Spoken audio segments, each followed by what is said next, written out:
Hi. Ever have one of those days where you really are thirsty for something to drink? You know what I'm talking about, of course, here. I get those too. Yeah, sometimes you just get the hankering for whatever it is. Cabernet Sauvignon, Chardonnay, Petit Verdot, who knows, anything. So what you want to do is you go to your little wine cellar, your wine rack, whatever, and you want to pull out a bottle and have that to drink. Lo and behold, you open it up or look on the shelf or whatever, and like, oh, well, that's not what I want. You go to the next one, it's like, oh yeah, that's really good, but I don't want that either. Like, you go all the way through and you come to find out you don't have it. So what do you do then? Okay, that's when you have to kind of know what you're drinking, know what you bought, and go from there. For example, let's talk about that Sauvignon Blanc. There's a nice, wonderful, crisp white wine. You get that feeling you want one, but you don't have any. What about Pinot Grigio or Pinot Gris? Same thing, different names. Anyway, if you got one of those, that's a pretty good substitute for Sauvignon Blanc. That's not the same, but it's close.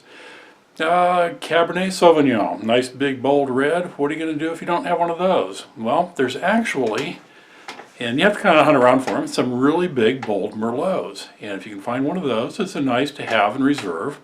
Let's take another one. Oh, Cabernet Sauvignon, another one that I find is a really good substitute for that. And these are a little bit more consistent.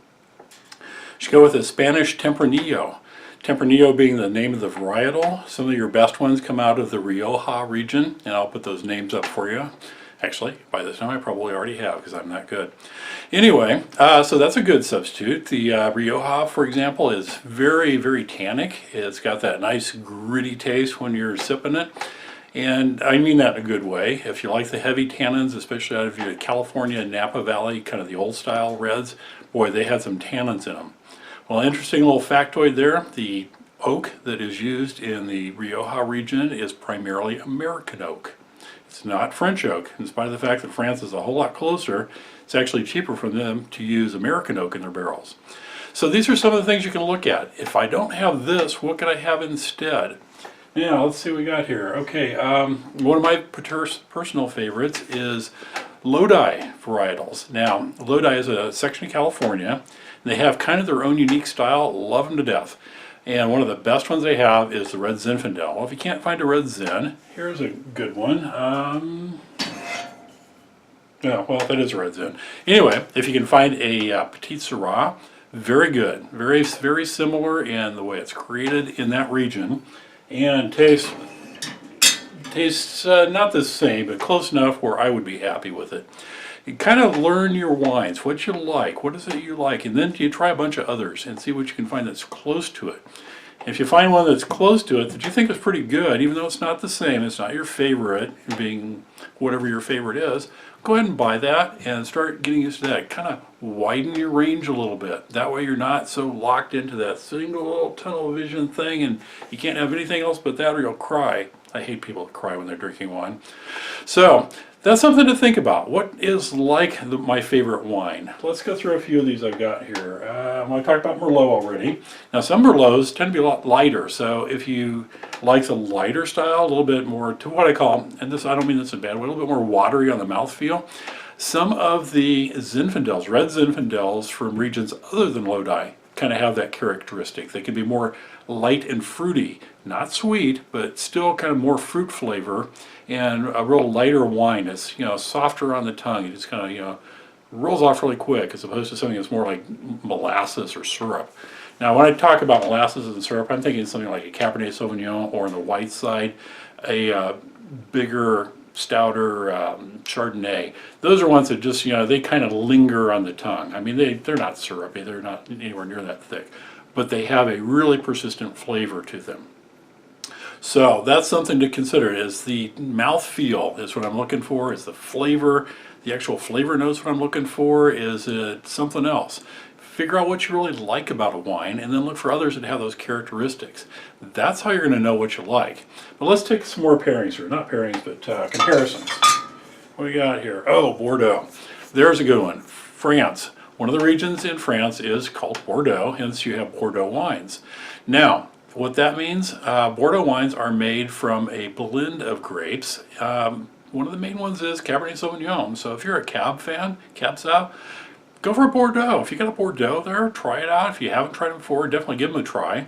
Some of them are a little bit more edgy than others. Some are very, very soft and mellow on the tongue, but they still have that big Cabernet kick to them. A lot of the blends there, depending on which part of Bordeaux, are going to be a blend of Cabernet Sauvignon and Merlot. So they go for the best of both. And we'll talk about blending wines and why you would do that in a different video. But for right now, just know Bordeaux from France, red Bordeaux's, are another alternative to just a straight Cabernet Sauvignon or straight Merlot. All right, so that's that one. What else I got in here? Cab Sav, always good. Love those things. We just talked about that. And you're going to find them pulling out the same type of varietals because I know what I like. And mostly what I like is red. Okay, here we have Côte de Bordeaux. So again, another Bordeaux. Let's see what this is down here. Okay, Cabernet Sauvignon. Now here's another thing to consider. Cabernet Sauvignon is planted all over the world. Now, even though they're all Cabernet Sauvignon, that doesn't mean they all taste alike. Find ones that you particularly like and figure out what you like about them. Is it the flavor profile of this particular one has more this, that, or the other, and this one over here doesn't have it? Those are things to look for too. And you might find that, okay, a Cabernet from this region here tastes very similar to one from the region over there. You know, whatever those two regions are. Keep that in mind. So you might find some good substitutes when you're out of your favorite ones. All right, let's see what else we got. I think, okay, Syrah. This is an interesting one. Syrah is, it has two names. You're also going to find it as Shiraz if you're looking in the southern hemisphere. Shiraz, Syrah, same grape, two different names. This one can have a lot of interesting characteristics with it as well. Sometimes a little bit more earthy, a little bit dustier tasting in the mouth.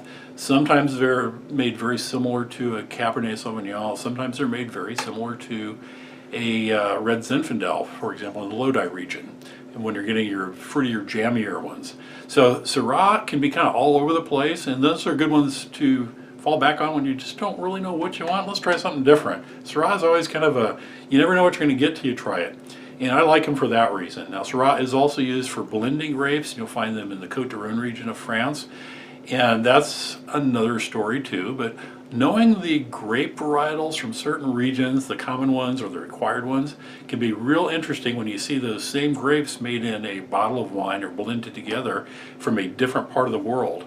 I have a story on that. It just knocked me over when I tried it. But anyway, again, different story, different video. So the upshot of all this is look for some things to compare. You know, what is close to what I like, what is close to my favorite varietals, and see if you can't find some others that are similar that you like. And that way you've got something to fall back on. So with that in mind, I think I'm going to take this little bottle of Shiraz, or excuse me, Syrah, and go in the other room, open it up, and I'll have me some Syrah tonight. So, if you learned something, got some ideas, give me a thumbs up. And you know, sometimes it's good to go all the way to the end of the videos because you never know what's going to happen there.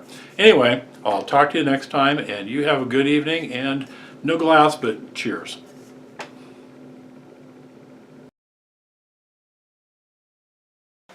Hey, here's a quick tip for you. Have you ever seen anybody do this?